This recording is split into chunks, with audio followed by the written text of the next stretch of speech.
Ataramang kan. Tarama ito ani nga kan na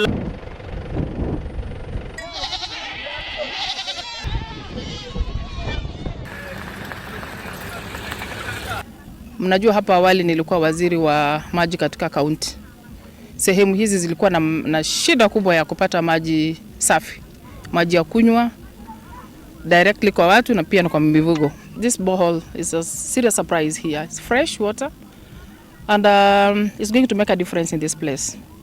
And because we've done it and quite a number of these places around here, Asals counties have a lot of challenge in water. We'll make sure the technology that has proven a point right in this area is going to be deployed in other areas that seem to have had the challenge of fresh water. Ni maji masafi ya kunywa kwa mfuko na kwa binadamu, matumishi ya nyumbani.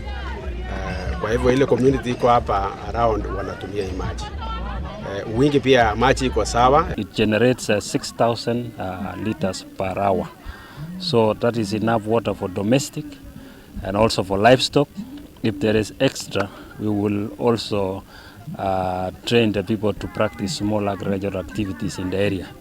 For we have plenty of land in the region, and as an authority, we will still do some feasibility studies to see what we can do more in the region.